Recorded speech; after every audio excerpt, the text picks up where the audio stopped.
चंद्रपुर जिले के बरोरा विधानसभा से भाजपा के कद्दावर नेता रमेश राजूरकर से हमारे एसोसिएट एडिटर मनीष कुमार अंकुर ने एक्सक्लूसिव बातचीत की। रमेश राजूरकर बरोरा का एक बहुत ही फेमस चेहरा है।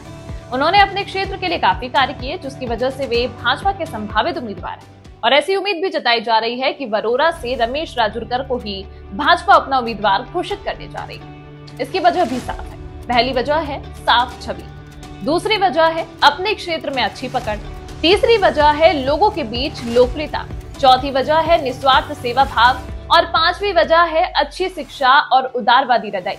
राजूरकर बरोरा के लिए ऐसे बहुत से कार्य करते रहते हैं, जिसकी वजह से वहां की जनता को फायदा पहुंचे। साथ ही उनके पास क्षेत्र के बढ़िया विजन है। युवाओं का भविष्य बेहतर करने के लिए उनके पास पूरा प्लान है। इतना ही नहीं, राजूरकर ने बिना किसी पद पर रहते हुए भी बरोरा के लिए बहुत से कार्य किए। युवाओं को प्रोत्साहित करना, उनको रोजगार दिलवाना, गरीब मरीजों का इलाज करवाना, ये सब उनकी रोज की दिनचर्या में शामिल है। जब हमने इस विषय पर उनसे बातचीत की तो उन्होंने अपना सारा प्लान हमारे चैनल को बताया। आप भी रमेश राजूरकर का एक्सक्लूसिव इंटरव्यू देखिए। नमस्कार, मैं मनीष कुमार अंकुर आप सभी का स्वागत करता हूं। इस वक्त मेरे साथ आप देख रहे होंगे तो बीजेपी के काफी कद्दावर नेता हैं रमेश राजूरकर जी, और रमेश जी के बारे में मैं बाद में चर्चा करूंगा। पहले तो सर स्वागत करते हैं आपका हमारे चैनल जी। रमेश जी, आप बरोरा से आप काफी कद्दावर नेता माने जाते हैं भाजपा के। हम पॉलिटिकल चर्चा हम थोड़ा सा बाद में करेंगे। थोड़ा आप हमारे जो दर्शक हैं आप उनको बताएं आप कहाँ से हैं और कैसे पॉलिटिक्स में आए सर, प्लीज। मैं बरोरा और भद्रावती एरिया में मैंने नौकरी की है जिला परिषद और पीडब्ल्यूडी में। जैसा मैं पहले जिला परिषद में था तो पंचायत समिति भद्रावती के अंदर में 6 साल तक के वहाँ पे नौकरी किया। उसके बाद में मैं जिला परिषद से रिजाइन देके पीडब्ल्यूडी में आया तो बरोरा में मैंने 12 साल नौकरी किया जी। उस टाइम जीरो बजट की इसमें हमको नौकरी से कम किया गया और फिर मैंने फैसला लिया कि अभी अपने को काम धंधा करना पड़ेगा। तो मैंने अपना एक गिट्टी क्रशर का काम शुरू किया, कारोबार शुरू किया जी।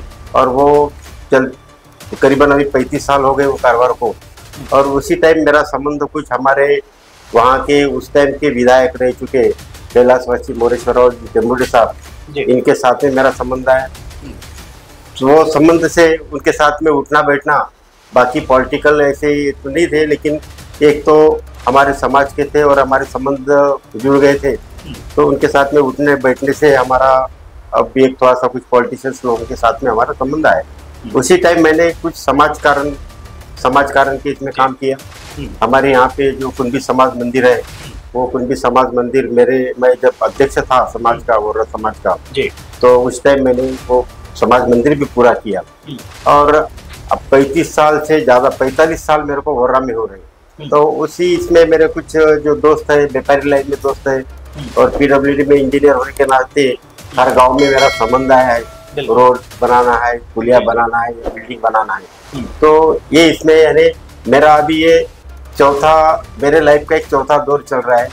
एक तो एजुकेशन किया, उसके बाद में नौकरी किया, फिर मैंने बिजनेस भी किया है और अभी पॉलिटिक्स में। तो सर पॉलिटिक्स में आके आपको कैसा लग रहा है? मतलब आप भाजपा आपने ज्वाइन की है और भाजपा के जो कार्य हैं वो कैसे आपको लग रहे हैं? पॉलिटिक्स में मजा आ रहा है, नहीं आ रहा है, वो आप बताएं सर।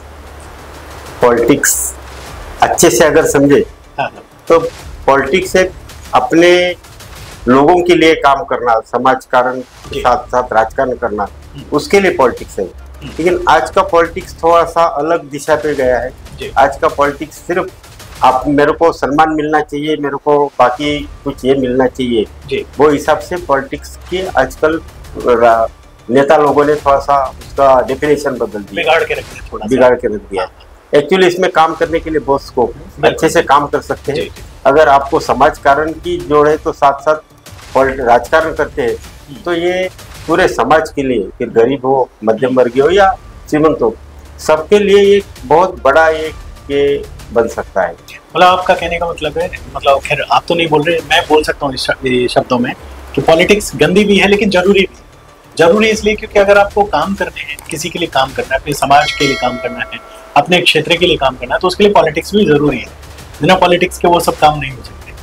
जैसा मैंने अभी बताया कि मेरा ये लाइफ का चौथा दौर चालू है और ये लास्ट दौर है। पॉलिटिक्स बोले तो लास्ट दौर है।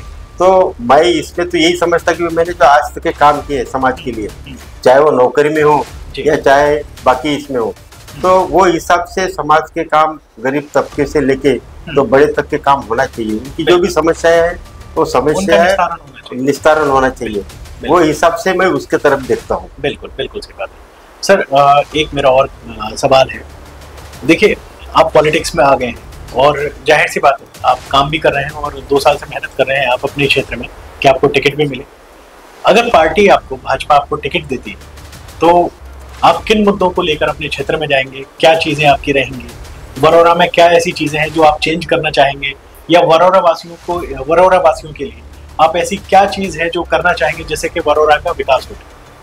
जी, मैं इसके पहले भी समाज कारण में मेरा एक ही ये रहा है कि जो भी बेरोजगार है, जो भी अपने क्षेत्र में बेरोजगार है, उनके लिए कुछ काम धंधे की उपलब्धता करवाए, उनके लिए कुछ नौकरी के कुछ मिल सकते हैं क्या उसके लिए। और इसमें मैं बहुत हद तक मैं सक्सेस भी रहा हूँ।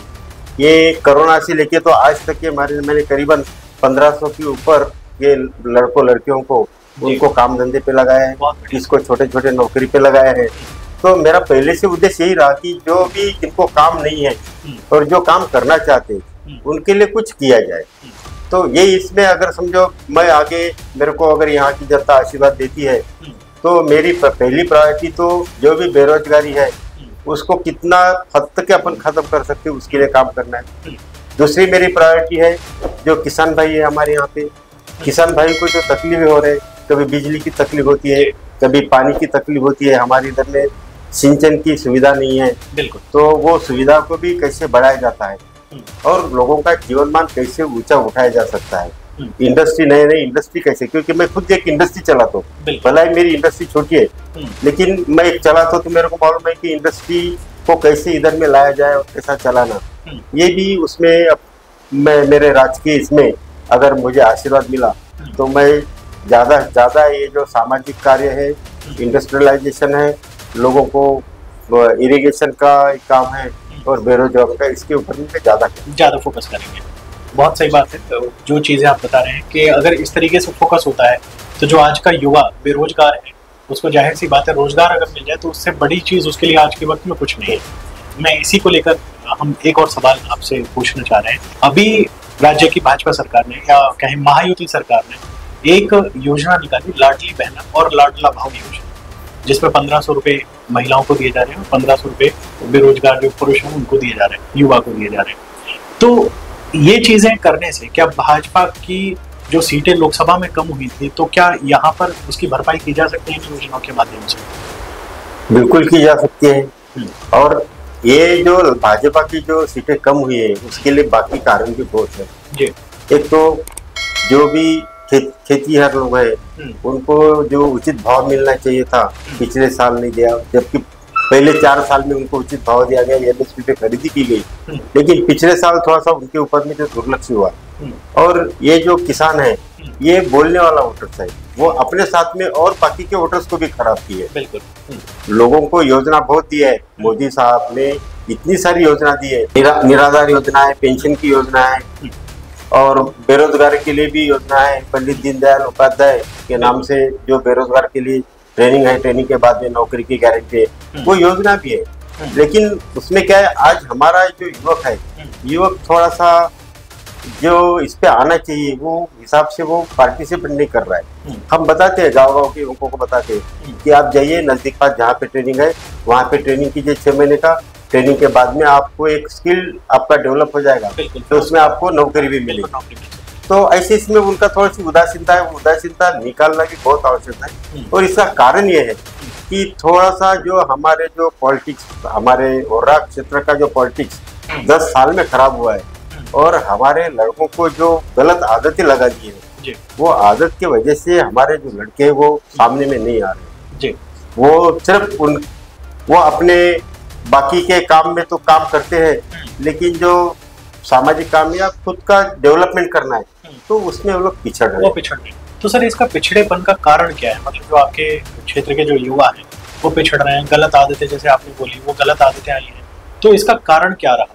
ये क्योंकि आप बहुत समय से वहाँ पे काम कर रहे हैं तो ये आदतें भी आपको पता लग चुकी होंगी, तो ऐसी क्या चीज है जो आप दूर नहीं कर पा रहे? देखिए 10 साल से वहाँ पे जो आमदार रहे, खासदार रहे जी, उनका जो बैकग्राउंड रहा है वो बैकग्राउंड वही बैकग्राउंड रहा है कि जिससे लोगों को सही रास्ते पे न जाते हुए गलत रास्ते पे ले जाने का। बिल्कुल।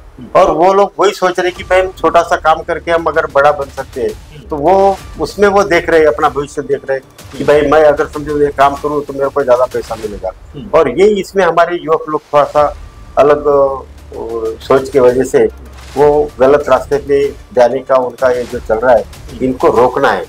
रोक के उनको मेन स्ट्रीम में लाके उनको एक भारत का अच्छा नागरिक बनाना है और उनको एक अलग से काम धंधा देना है, नौकरी देना है। ऐसे इसमें उन लोगों को अपन स्ट्रीम मेन स्ट्रीम पे ला सकते हैं। सर वरोरा का कुछ क्राइम रेट का भी अभी, क्योंकि पहले उतना ज्यादा नहीं था लेकिन अभी क्राइम रेट भी थोड़ा सा उछलने लग गया है। अभी कई सारी चीजें ऐसी सामने आई हैं कुछ, क्योंकि वरोरा थोड़ा नागपुर से दूर पड़ता है तो वो पूरी न्यूज निकल के नहीं आ पाती है, लेकिन फिर भी क्षेत्रीय के हिसाब से अगर देखें तो क्राइम रेट भी आपके यहाँ पे बढ़ा है। तो उसका क्या कारण रहा कि क्राइम रेट बढ़ गया? क्या आमदार की वजह से क्राइम रेट बढ़ा या फिर कुछ और चीजें रही? अभी ऐसा है, कोई बात पे करना बराबर नहीं है, लेकिन मैं जैसा बताया कि भाई 10 साल हमारे यहाँ पे जो आमदार और 5 साल के खासदार किए और अभी खासदार, इन्होंने यहाँ का जो माहौल है, क्योंकि एक वरोरा एक ऐसा क्षेत्र था कि जहाँ पे क्रिमिनल्स का कोई ये नहीं था, जगह नहीं थी। जी बिल्कुल। लेकिन पिछले जो 10 साल से जो खासदार रहे हैं, आमदार रहे हैं, उन्होंने वहाँ का माहौल जो है वो माहौल थोड़ा सा अलग तरीके से उसको हैंडल किया और अलग उसको लाइन ऑफ एक्शन अलग किया है। उसके वजह से वहाँ पे क्राइम रेट बढ़ा। क्राइम रेट बढ़ने का कारण ये भी तो हो सकता है, देखिए पैसे की जो चाहत होती है, अगर बेरोजगारी है युवा में तो वो कहाँ जाएगा, क्योंकि उसे पैसा चाहिए अल्टीमेटली। तो अगर पैसा नहीं है उसके पास में तो क्राइम रेट जाहिर सी बात है बढ़ेगा। तो ऐसा भी तो हो सकता है कि बेरोजगारी की वजह से क्राइम रेट बढ़ रहा हो। देखिए इसमें जहाँ तक मैं बेरोजगारी का इसमें अपन आप बात करते हैं, मैं तो ये समझता हूँ कि बेरोजगारी है। अब आप बोलेंगे क्यों नहीं है बेरोजगारी? मैं इसलिए नहीं बोलता कि हमारे यहाँ पे जो भी ट्रेनिंग सेंटर्स है, जो भी नौकरियां है और खेती में भी जो भी काम है, खेती पूर्ति नहीं, इसलिए वो देखते कि भाई हमारे बाप दादा ने कुछ कमाई किए नहीं, तो उनका खेती में मन नहीं है। जी बिल्कुल। तो आजकल 8वां वर्ग वाला की जो लड़का है वो भी बोलती कि मेरे को छोटी बड़ी नौकरी चाहिए, खेती से उसका मन उब रहा है। हाँ, तो और इसका कारण भी है क्योंकि खेती में जो मेहनत करना पड़ रहा है, वो मेहनत की वजह से वो लोग इतनी मेहनत करना नहीं चाहते।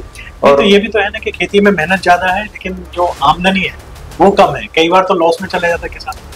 वही है, आमदनी कम है तो भाई मैंने क्यों खेती करना जी। मेरे पास में हुनर है, जो हुनर है वो लोग तो निकलते हैं, वो लड़के लोग अच्छे काम में भी जाते हैं। बिल्कुल। लेकिन जिनके पास में हुनर भी नहीं है वो भी उनको भी लगता है कि मेरे को भी कहीं पे कोई फैक्ट्री में, कहीं माइंस में कोई नौकरी मिलना चाहिए, लेकिन ये सब लोगों को तो नौकरी मिलेगी नहीं। तो ऐसे इसमें उनके इसमें जो निराशा आई है, और वो निराशा हमारे यहाँ पे पिछले 10 साल में जो हमारे राजकीय जो नेता थे उन्होंने उनकी निराशा को ताड़ के उनको बराबर अपने लाइन में लगा दिया है।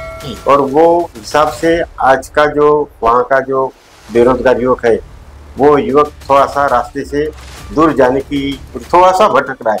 तो उनको अभी हमको एक लाइन पे लाके उनको उनके पैर पे खड़ा करना है। यही आपका उद्देश्य? वो बहुत अच्छी बात। ये खैर जो चीजें बताई आपने बिल्कुल सही है। इसके अलावा मैं एक चीज फिर से दोबारा उसी पे आ जाता हूँ कि अगर आपको टिकट मिलता है, भाजपा आप पे पूरा भरोसा करती है, जो चीजें आपने बताई है कि जो क्राइम रेट है इस वजह से बढ़ा है, या जो चीजें आपने बताई कि आपका क्षेत्र किस वजह से लैकिंग में है, तो क्या आप उनको दूर करने के लिए, क्योंकि जाहिर सी बात है आपको टिकट देती है, आप जीत भी जाते हैं, तो ये चीजें क्या दूर हो पाएंगी आपके कार्यकाल में? मैं पेशे से इंजीनियर हूँ जी। इंजीनियर के साथ साथ मैंने मेरी खुद की इंडस्ट्री भी चला रहा हूँ। बिल्कुल। और इतना ही नहीं तो मैं समाज कार्य भी कर रहा हूँ। और वो मेरा समाज कार्य देख के और इंडस्ट्रियल का ये देख के छत्रपति शिवाजी महाराज यूनिवर्सिटी ठाणे की जो यूनिवर्सिटी है, उन्होंने मेरे को डिलेट दिया है, doctor of science in entrepreneurship. बहुत अच्छी। अब जब कोई यूनिवर्सिटी समझो मेरे कार्य का ये लेती है तो उसके पीछे प्रशंसा करती है, तो उसके पीछे कुछ न कुछ भी उन्होंने देखा है। तो ये इसमें, और वैसा भी मैं rural chamber of commerce of India से जुड़ा हूँ, मैं उसका उपाध्यक्ष हूँ। जी। तो उनके जरिए भी हम ग्रामीण क्षेत्र में हमारे लोगों के लिए क्या कर सकते हैं, हमारे बहनों के लिए कुछ कॉटेज इंडस्ट्री का काम कर सकते हैं क्या, ऐसा इसमें हम चेक कर रहे हैं। हमारे रिसर्च का भी काम चलता है और बहुत एजुकेटेड लोग हैं, रिटायर्ड ऑफिसर है उसके साथ में, तो इसमें हम काम करते, तो ये बहुत सारी चीजें वहाँ से हमको मालूम होती है कि हमने क्या करना चाहिए। बहुत अच्छी बात है सर, आपने बहुत अच्छी चीजें बताई। देखिए, भाजपा युवाओं के लिए बहुत सारा कार्य करती है, पूरे महाराष्ट्र में कार्य करी, पूरे देश में कार्य करी। मोदी जी भी मतलब इस चीज को प्रचारित करते हैं। खैर, धरातल पर कितने काम होते हैं, ये काम जो करना होता है वहाँ के जो क्षेत्रीय नेता होते हैं उनके हाथ में होता है। तो आपके जो क्षेत्र के युवा हैं उनके लिए ऐसी क्या चीजें हैं जो आप करना चाहेंगे या फिर वो नहीं हो पा रही उनके लिए?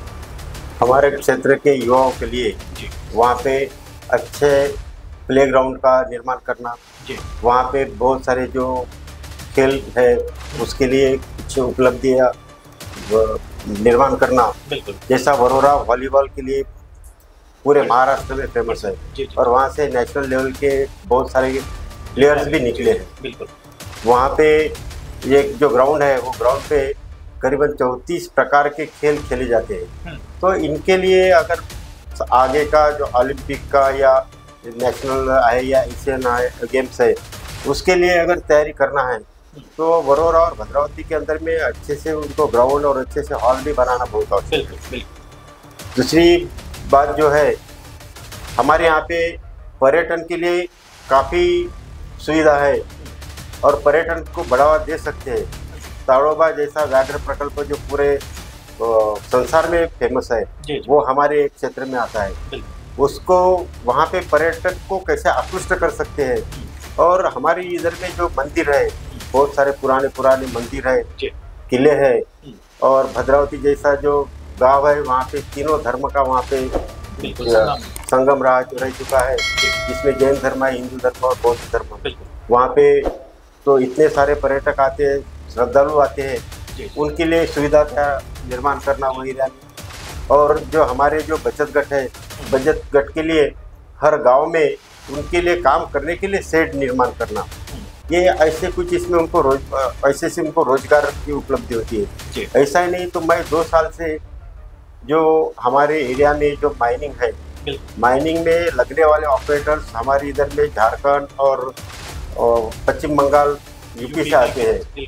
तो मैंने प्रपोजल भी दिया कि आज नागपुर क्षेत्र में, नागपुर चंद्रपुर, यवतमाल, भंडारा, गोंदिया, यहाँ की जो माइनिंग है, ये माइनिंग में करीबन 25,000 से ज़्यादा ऑपरेटर ये बाहर के स्टेट से आए हैं। तो वो अपने यहाँ पे भी वो ऑपरेटर्स अपन तैयार कर सकते हैं क्या, इसके ऊपर भी मैंने स्टडी किया। फिर स्टडी के बाद ही मेरे को पता चला कि भाई उसके सिमुलेटर्स आते हैं और वो उनको सिमुलेटर्स पे अगर ट्रेनिंग दिया 2 महीने और 1 महीने का प्रैक्टिकल ट्रेनिंग, तो अपने इधर में भी अच्छे स्किल्ड ऑपरेटर्स तैयार हो सकते हैं, जिसके वजह से हमारे जो बेरोजगार है वो बेरोजगारों को इधर अपने एरिया में रोजगार मिल सकता है। मेरी कोशिश जारी है, जिसके बारे में मैंने सरकार को भी पत्र लिखा हूँ, सेंट्रल गवर्नमेंट को भी लिखा हूँ। उनके तरफ से मेरे को जवाब आया है कि आगे हम इसके लिए सुविधा कर सकते हैं, उसका कुछ सेंटर्स खोल सकते हैं। अब आगे अगर मेरे को अगर समझो इसमें लोगों ने अगर आशीर्वाद दिया तो मेरी प्रायोरिटी यही रहेगी कि बेरोजगार के लिए यहाँ पे सेंटर्स खोल के उनका स्किल डेवलपमेंट करने का और ज़्यादा से ज़्यादा लोगों को अपने यहाँ पे स्थानिक लोगों को उनको जॉब देने का मतलब जो आपके प्रायोरिटी है आपके स्थानीय लोगों के लिए, आपके एरिया के लिए। चलिए, बहुत अच्छी बात है। देखिए, आप अभी फिलहाल ये जो चीज़ें हैं सब कैमरे पे बोल रहे हैं, जाहिर सी बात है, और ये कैमरा आगे भी, क्योंकि ये जो चीज़ है ये हमेशा के लिए रहने वाली है। आपने बोला कि जो प्रॉमिस आप कर रहे हैं अपने क्षेत्र से, अगर आपको टिकट मिलता है, भाजपा आपको टिकट देती है, इसके अलावा आपके क्षेत्र के जो लोग हैं आपको प्यार देते हैं, आपको जिताते हैं, तो जो चीज़ें आपने बोली हैं वाकई पूरी होंगी। देखो, मैं बोला मैं इंजीनियर हूँ, मैं सिविल इंजीनियर हूँ, और सिविल इंजीनियर आपको मालूम है अलग अलग चीज़ें एक जगह पे लाता है और बहुत बहुत बड़े बड़े बिल्डिंग बनाता है। हम मट्टी पत्थर से खेलने वाले लोग हैं, और जब मट्टी पत्थर से हम खेलते हैं तो हमारे व्यूज़ भी वो हिसाब से रहते हैं। एज ए इंजीनियर हमारा देखने का जो तरीका है वो अलग रहता है, और वो हिसाब से हम कई लोगों को कैसा जोड़ा जाता है, उनको कैसा बाइंडिंग किया जाता है, वो हिसाब से हम सोचते हैं। और मैं आपको पूरी गारंटी देता हूँ कि अगर मेरे को मेरे क्षेत्र के लोगों ने आशीर्वाद दिया तो ये सब चीज मैं करके दिखाऊं। चलिए, बहुत अच्छी बात है। देखिए आप लोगों को, आपके जो बरोरा के क्षेत्र के वासियों से मैं बोल रहा हूँ कि आपको देखिए भरोसा मिल चुका है और ये भरोसा हमारे कैमरे में भी रिकॉर्ड है। अगर इनको टिकट मिलता है और ये जीतते हैं तो इस पर हम सवाल इनसे करने आएंगे अगर काम ये नहीं होते। ये बात सही है ना सर? बिल्कुल बिल्कुल सवाल पूछेंगे हम आपसे। चलिए, बहुत अच्छा लगा आपसे बात करके और जो हमारा पॉडकास्ट था आज का वाकई बहुत मजेदार रहा और आपसे बातचीत करना भी बहुत मजेदार रहा, क्योंकि पढ़े लिखे से जो बातचीत करते हैं तो सवाल के जवाब भी बहुत अच्छे आते हैं। तो यही उम्मीद के साथ हम आपसे बात करने आए थे। तो आप बहुत बहुत आभार, आपने हमें समय दिया और हमारे जो ऑडियंस है उसको आपने बताया कि आप क्या क्या करने वाले हैं। तो बहुत बहुत धन्यवाद, बहुत बहुत शुक्रिया, अच्छा लगा। धन्यवाद सर, धन्यवाद।